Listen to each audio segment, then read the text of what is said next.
चलिए आज एक ऐसी पवित्र यात्रा पर निकलते हैं जहां आस्था, इतिहास और पौराणिक कथाएं एक दूसरे से मिलती हैं। हम बात कर रहे हैं भगवान शिव के उन 12 सबसे शक्तिशाली स्वरूपों की जिन्हें ज्योतिर्लिंग कहा जाता है। हम इनमें से कुछ सबसे प्रमुख स्थानों की कहानियों को और गहराई से जानेंगे। ये जो तस्वीर है, ये है केदारनाथ मंदिर की, हिमालय की गोद में बसा हुआ। यहाँ पहुँचना सिर्फ एक सफर नहीं है, बल्कि आस्था की एक बहुत बड़ी परीक्षा है। लेकिन ये अकेला नहीं है। ये मंदिर एक ऐसी दिव्य कड़ी का हिस्सा है जो पूरे भारत में फैली हुई है। तो सवाल ये है कि आखिर वो क्या चीज़ है जो केदारनाथ को देश के अलग अलग कोनों में बसे 11 और मंदिरों से जोड़ती है। वो कड़ी है ज्योतिर्लिंग। ज्योतिर्लिंग, इसका मतलब है प्रकाश का स्तंभ। ये वो जगहें हैं जहां माना जाता है कि भगवान शिव खुद एक कभी ना खत्म होने वाली रोशनी के रूप में प्रकट हुए थे। पूरे भारत में ऐसे 12 स्थान हैं और हमारी ये यात्रा शुरू होती है पहले ज्योतिर्लिंग से, जो अरब सागर के किनारे हैं। तो चलिए अपनी यात्रा की शुरुआत करते हैं पहले ज्योतिर्लिंग से, एक ऐसी जगह जहां कहानियां इतिहास से मिलती हैं और जहां आस्था ने बार बार हर मुश्किल पर जीत हासिल की है। हम आ पहुंचे हैं गुजरात के तट पर भव्य सोमनाथ मंदिर के सामने।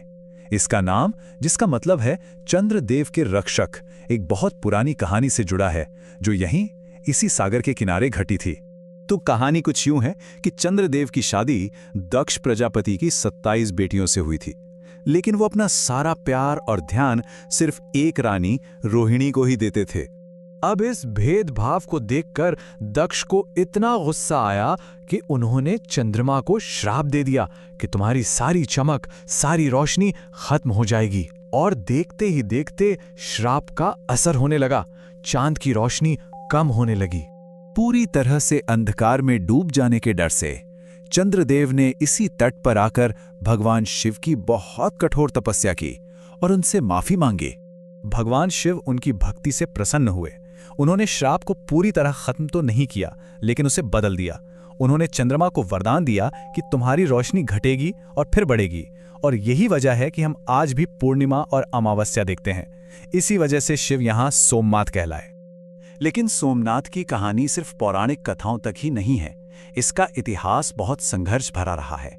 इसे बार बार तोड़ा गया, लूटा गया, पर हर बार यह मंदिर और भी मजबूती से खड़ा हुआ। आज जो मंदिर हम देखते हैं वो 1951 में बना था और ये इस बात का प्रतीक है कि आस्था को कभी मिटाया नहीं जा सकता। सोमनाथ की इस कहानी के बाद अब हम चलते हैं दक्षिण भारत की ओर, एक ऐसी जगह पर जहां शिव अकेले नहीं बल्कि अपनी शक्ति के साथ मौजूद हैं। ये जगह है दिव्य मिलन की, मल्लिकार्जुन। ये है आंध्र प्रदेश की नल्लामाला पहाड़ियों में बसा मल्लिकार्जुन मंदिर। मल्लिका यानी पार्वती और अर्जुन यानी शिव। ये मंदिर अपने आप में बहुत ही खास है। तो क्या चीज इसे इतना खास बनाती है? वो ये कि मल्लिकार्जुन सिर्फ एक ज्योतिर्लिंग नहीं है, बल्कि एक शक्तिपीठ भी है।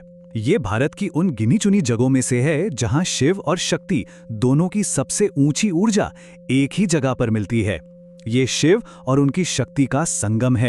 हमारी यात्रा अब हमें मध्य भारत ले जाती है, एक ऐसे मंदिर में जहां शिव को समय के स्वामी के रूप में पूजा जाता है, महाकाल। हम पहुंचते हैं मध्य प्रदेश के उज्जैन शहर महाकालेश्वर मंदिर में। ये सभी ज्योतिर्लिंगों में बिल्कुल अनोखा है, क्योंकि ये इकलौता ज्योतिर्लिंग है जिसका मुंह दक्षिण दिशा की ओर है। और इस दिशा का एक बहुत गहरा मतलब है। देखिए, हिंदू परंपरा में दक्षिण को मृत्यु की दिशा माना जाता है, तो महाकाल के रूप में शिव का इस तरफ देखना यह दिखाता है कि वो जीवन और मृत्यु के इस चक्र से भी परे हैं, वो समय से भी बड़े हैं। वही तो महाकाल हैं। यहाँ की भस्म आरती तो दुनिया भर में मशहूर है।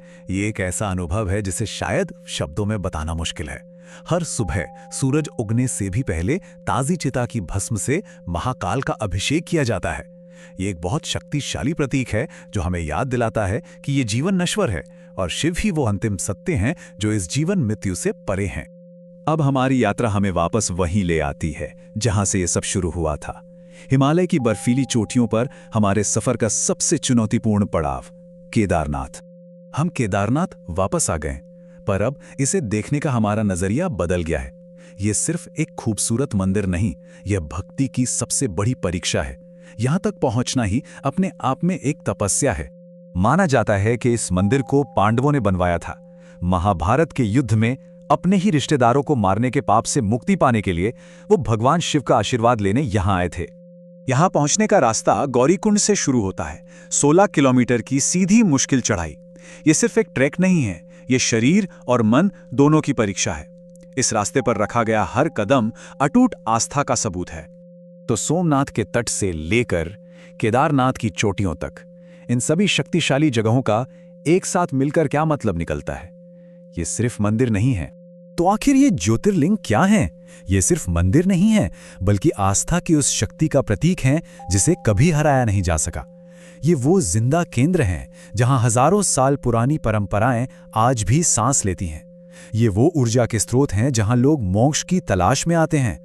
और सबसे बढ़कर ये वो दिव्य धागे हैं जो पूरे भारत को एक ही आध्यात्मिक कहानी में जोड़ते हैं।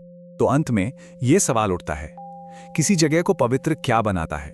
उसका इतिहास, उससे जुड़ी कहानियां, या फिर वो करोड़ों लोगों की भक्ति जो सदियों से वहां खींची चली आती है? शायद इसका जवाब इन तीनों के संगम में ही कहीं छिपा है।